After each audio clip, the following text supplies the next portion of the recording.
You ever scroll through your phone, open Instagram, shut it, and then 3 seconds later, you magically spawn on the Instagram app again? Yeah, that's not really relaxing. In actuality, it's digital heroin. Boredom used to be the birthplace of ideas, and now it's the back alley of where your attention just gets robbed. And the craziest thing about it is most people think boredom is harmless, but in actuality, it's dangerous. It's not just killing your productivity, it's also killing your ambition. Let me show you why and what to do instead, GK style. Let's rewind and take you back to the 1800s where boredom didn't exist. And that's not because of child slavery or anything along those lines. It's completely unrelated. YouTube, don't demonetize me.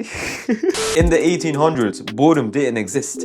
Literally. Like, that word wasn't even in the dictionary until 1852. People just sat and waited and stared into space. And in that space, ideas were born, books were written, philosophies created, revolutions started. Now, the moment that boredom hits, you get a quick burst of dopamine, like a all-you-can-eat buffet of dopamine. TikTok, Reels, Netflix film trailers that you don't even want to watch. Your brain never really gets bored anymore. It just gets overstimulated and underdeveloped. And then once you realize that boredom is meant to guide you, the next step is figuring out what happens when you constantly escape boredom. You want to know what happens when you avoid boredom 24/7? You destroy your creativity, as outlined by a 2014 study. In this study, bored participants came up with way more creative ideas than participants who weren't bored. Simple. Why? Because the brain, when unstimulated, wanders. And when it wanders, that's where I think that the genius, the creative side of you resides. Einstein used to stare out the window for hours.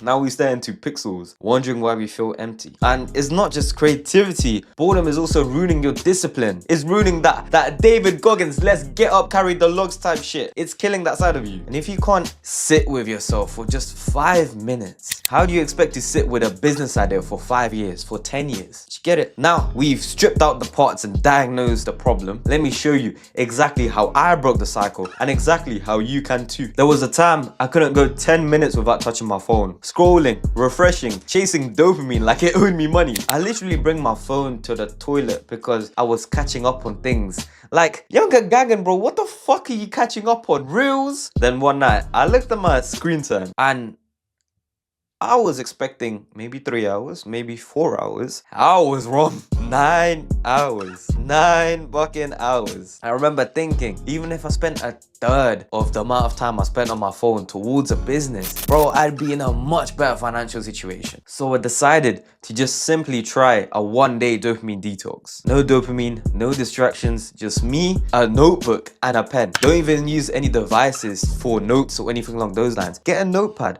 get a pen. You use it the old way. Get a fucking feather and dip your pen in there. And I think that's when the ideas started flowing in for me. The business plans, the content, the clarity, like the silence in my brain wasn't silent. It was full of answers. It was a playground of just ideas, as corny as that sounds. If this video is hitting, comment down below one idea that you've thought of but never followed through to it. And whilst you're there, like and subscribe, do all that good stuff. It really helps out the channel. Here's exactly how to weaponize boredom instead of escaping it. Number 1, boredom blocks. Schedule 15 minutes where you're just bored. 15 minutes with zero stimulation at all. No phone, no music even, no goals. Just sit, think and breathe.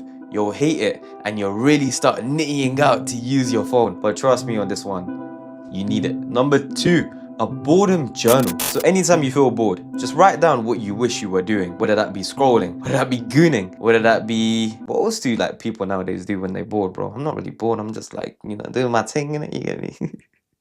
Over time, patterns emerge. And I think that's your inner voice, not your algorithm trying to guide you. Number 3, dopamine fasting for the short term. Just like how I told you in my story earlier, 1-day dopamine detox fast, that's what I also want you to try. No YouTube shorts and no Instagram reels, yes, including mine on @GK Improvement, and just let your brain recalibrate. Once you learn how to be bored intentionally, you will unlock a cheat code that 99% of people will never find. When you stop fearing boredom, you stop building depth, real work, real thoughts. While others are just scratching the surface, you, my friend, are digging tunnels. Cal Newport calls this deep work. Deep work is the ability to focus without distraction on a cognitively demanding task. And guess what fuels that superpower? Boredom. So if you've been stuck in surface level life, if you've been stuck and wishing you were in a better place right now, maybe it's time to stop avoiding boredom and instead time to embrace it. Boredom is your inner compass. Ignore it and you wander. Use it and you can go to places that no algorithm can take you. So here's your challenge. Just schedule 15 minutes of boredom today and let's see what happens. Like, subscribe, comment, join the free school community, first link in the description. And remember, your decisions today will define